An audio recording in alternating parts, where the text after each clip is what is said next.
What's up, guys? Back with another video. Today we're gonna be writing Skillz in some cool graffiti font. And today I'm feeling a little sick and under the weather, so please don't mind my voice. But yeah, so as always, start off by lightly sketching out the letters and spacing them out properly so you get everything centered in the middle and have everything work out for you. With this piece, I tried a different type of font that I found on the internet. Looked a little sharper and worked a little better with the word and the scheme I was trying to go for. So decided to use that one, and yeah, so the website I used for this font was it was graffitifonts.something.com.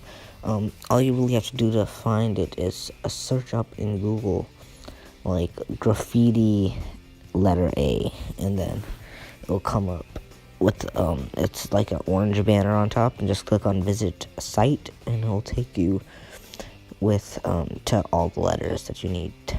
So that's a good tool to use for beginners and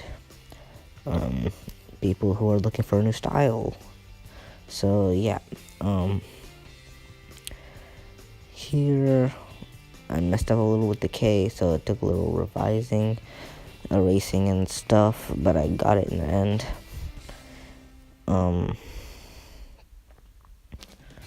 Another thing, you always want to have an eraser next to you, like I have right there.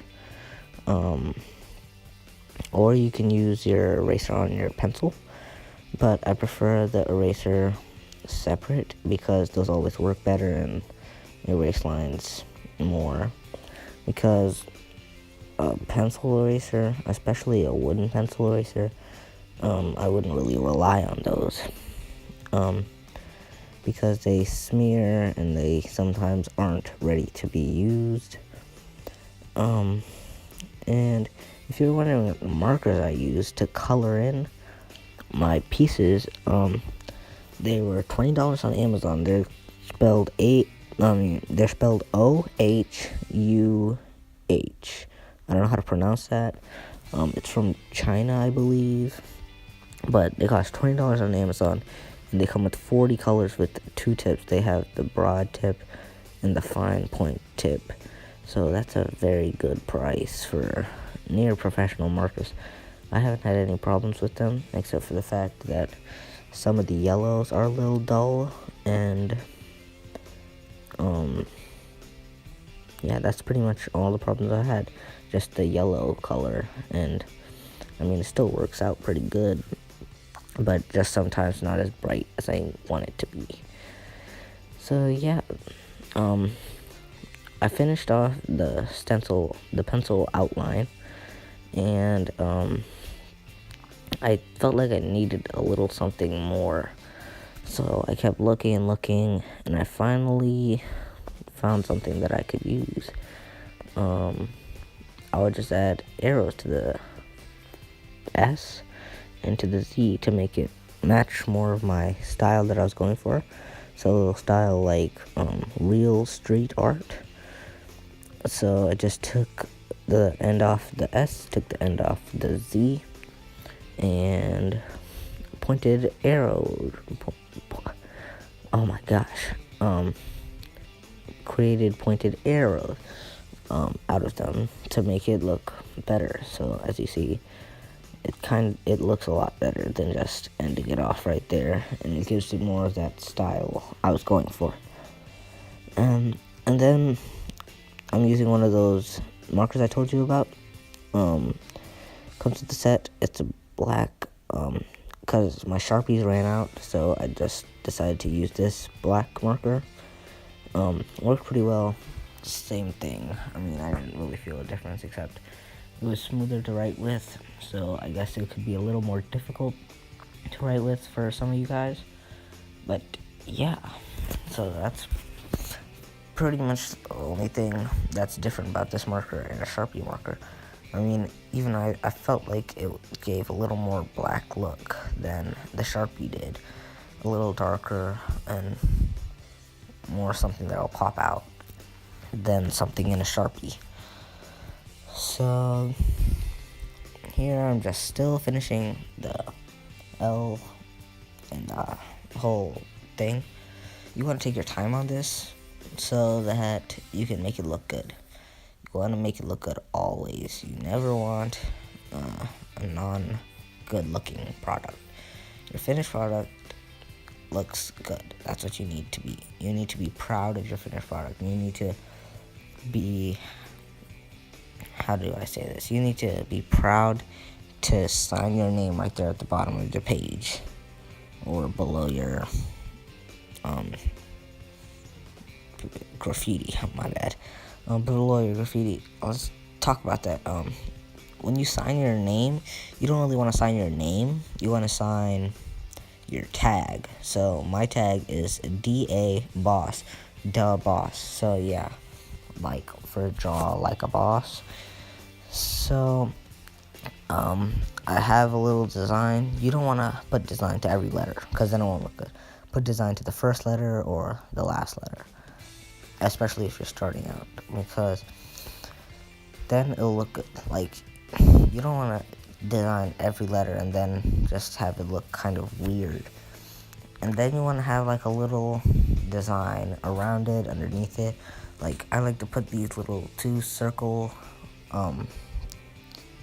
underneath my name, and then I put 2 dots under it. And then I always, you'll need to do this too. You need to put the year that you wrote it in, because 2017 is coming up. Then you can look back at all of this 2016 work and see how much you've improved over the past year. Also, when you can show your kids one day, like, oh, look, all the way back in 2016, I did this work. And it's also proud for yourself to see that how much you improved and what's changing in your style and how you used to do things. So I've already started looking back, and I haven't even started that long ago. I started about in summer, and I've already started looking back at my old work, and I'm like, oh my gosh, I've improved so much. So that's how you guys should be as well. So once you finish your 3D outline of your letters, you want to add the color. You want to pick your color scheme. If you want to use 2 colors, then use 2. I use 2 in this one. But if you only want to use 1 on the outside, use 1. So what you do when you're doing this, you want to take 2 shades of the color that you picked. So here I picked blue. So I took the lighter shade and colored everything in that I wanted to be.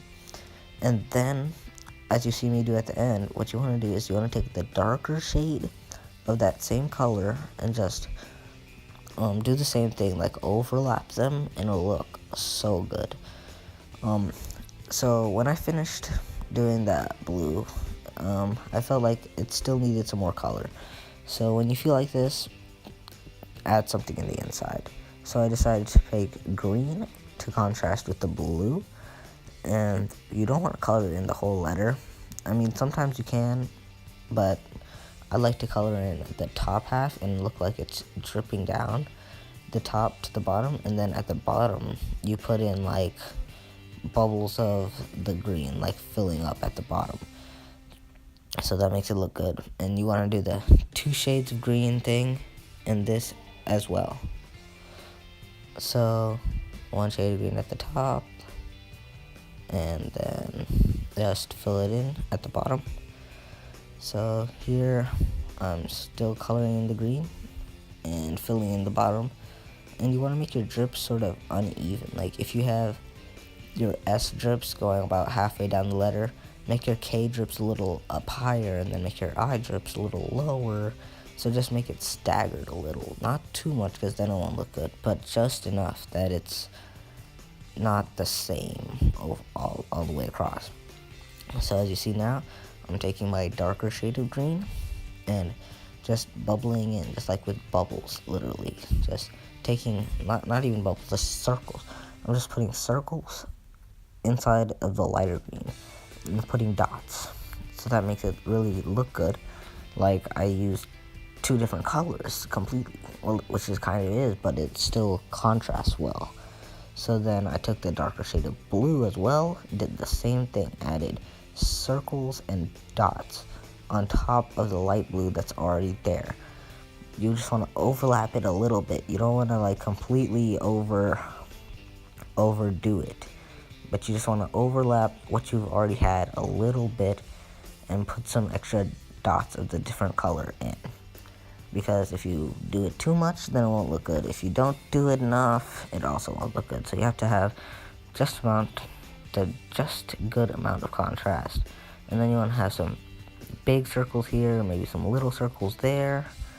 And yeah, so that's my finished product. Just got to get a pencil and sign it at the bottom. And we're done. Wait, gotta add the 2016. Alright, so now we're done. So I'll let you see it, and I hope you enjoyed. Remember to like, subscribe, and share. Peace out.